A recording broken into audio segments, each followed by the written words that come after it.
రత్నాకరాధౌతపదాం హిమాలయ కిరీటినిం బ్రహ్మరాజశరత్నాఢ్యాం వందే భారతమాతరం. నమస్తే. ఈరోజు ఒక చిన్న కథ మీకు చెప్పాలనుకుంటున్నాను. అదేంటంటే, పూర్వం ఒక గ్రామంలో ఒక సామాన్య మానవుడు తన కుటుంబంతో జీవనం సాగిస్తూ ఉండేవాడు అనమాట.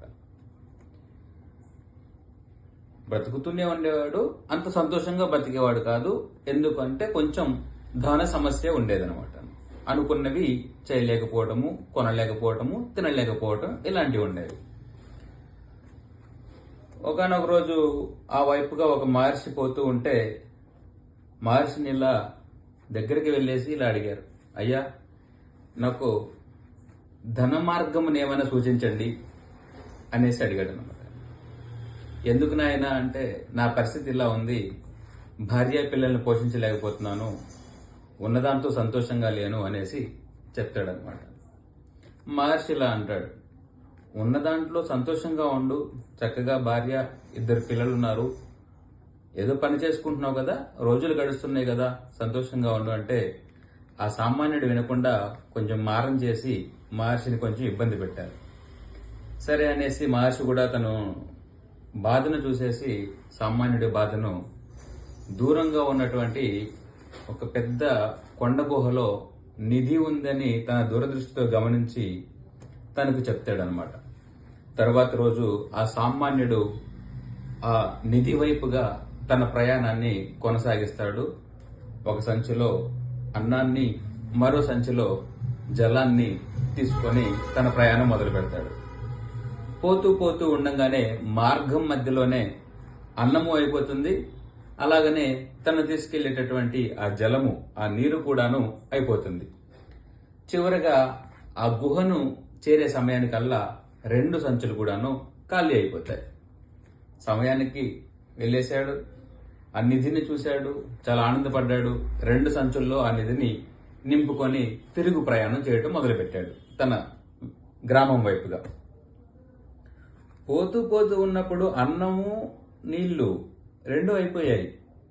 అంటే ఆకలి వేసింది, దట్టకి వేసింది, అంత దూరం ఉందన్నమాట. మరి వచ్చేటప్పుడు కూడా అది కంపల్సరీ అవుతుంది కదా. తిరుగు ప్రయాణంలో దూరంగా ఒక ఆవుల కాపరి దగ్గరికి వెళ్ళి, అయ్యా, బాగా ఆకలి వేస్తుంది, నాకు అన్నం పెట్టండి అనేసి అడుగుతారు. తన దగ్గర అన్నం ఉంది. ఆవుల కాపరి ఎలా అంటాడు, నీ దగ్గర ఏముంది ఆ సంచులో అనేసి అడుగుతాడు అనమాట. అప్పుడు ఆ సామాన్యుడు చెప్పలేక చెప్పేశాడు, నా దగ్గర ఇలా రత్నాలు ఉన్నాయి అనేసి. ఆవుల కాపరి కూడా ఆశ కలిగింది, నాకు రత్నాలు ఇస్తే నీకు అన్నం ఇస్తాను అని అంటాడనమాట. సామాన్యుడు ఆ పని చేయడానికి ఇష్టం లేదు, కానీ తను బ్రతకడం కోసం ఆ రత్నాలు పెద్ద ముఖ్యమైనవి కాదని గమనించి ఆ రత్నపు సంచిని ఆవుల కాపరికిచ్చి అన్నాన్ని తినేసి చక్కగా మళ్ళీ గ్రామం వైపుగా తన ప్రయాణాన్ని మొదలుపెట్టాడు. పోతూ పోతూ ఉంటే మార్గ మధ్యలో ఆ ఎండకి దాహం వేసింది. మరో గొర్రెల కాపరిని గమనించాడు మధ్యలో. అక్కడికి వెళ్ళేసి, అయ్యా, నీళ్లుంటే ఇవ్వండి, బాగా దప్పికేస్తుంది అనేసి అడుగుతాడు. తను కూడాను ఇలాంటి ప్రశ్న అడుగుతాడు, సంచిలో ఏముంది అనేసి. చివరికి మళ్ళీ చెప్పక తప్పలేదు, సంచిలో ఇలా ఉన్నాయి నాయన, నాకు ముందు నీళ్ళు ఇవ్వండి ముఖ్యంగా అని అడుగుతాడు. లేదు లేదు, నాకు సంచి ఇస్తే నీళ్ళు ఇస్తాను అంటాడు అనమాట. చెప్పక తప్పలేదు, ఇవ్వగాను కూడా తప్పలేదు, ఎందుకంటే తను బ్రతకాలి కదా. ఈ 2వ సంచి కూడా ఇచ్చేస్తాడు, నీళ్లు తాగుతాడు, చక్కగా ఇంటికి తిరిగి వస్తాడు అనమాట. దీన్ని బట్టి మనకు అర్థమైంది ఏంటంటే, మహర్షి చెప్పాడు, ఉన్నదాంతో సంతోషంగా ఉండు నాయనా, ప్రస్తుతానికి పెద్ద ఆశ పడాల్సిన అవసరం లేదు, నువ్వు సంతోషంగానే బతకొచ్చు, అలాంటి జీవితమే నువ్వు గడుపుతున్నావు అనేసి. కానీ సామాన్యుడు కదా, వినలేదు. ఏం చేశాడు, అంత పెద్ద నిధిని కూడా చూసేసి తెచ్చుకొని రత్నాలు రాశులన్నీ కూడాను ఆవుల కాపరికిను గొర్రెల కాపరికి ఇచ్చేశాడు. ఎంత మూల్యానికి? అన్నానికి, జలానికి. అంటే వీటిని బట్టి మనకి ఏమర్థమవుతుందంటే, అన్నము రత్నాల కన్నా గొప్పదనేసి మనం తెలుసుకోగలుగుతున్నాం. అలాగే నీళ్లు కూడాను రత్నాల కన్నా ఎక్కువ అనేసి మనం తెలుసుకోగలుగుతున్నాం. నేను మార్గంలో చూశాను, చిన్న ప్రయాణంలో వెళ్తూ వెళ్తూ పెద్ద పెద్ద భవనాలు కట్టేసి ఉన్నాయన్నమాట. నాకు అనిపించింది, నీళ్లు లేకుండా ఉంటే ఇటు పరిస్థితి ఏంటి అనేసి. అంత పెద్ద భవనాలు కట్టేశారే ధనం ఉందన్న అహంకారంతో, నీళ్లు లేకపోతే ఏం చేస్తారండి అక్కడ ఉండడానికి?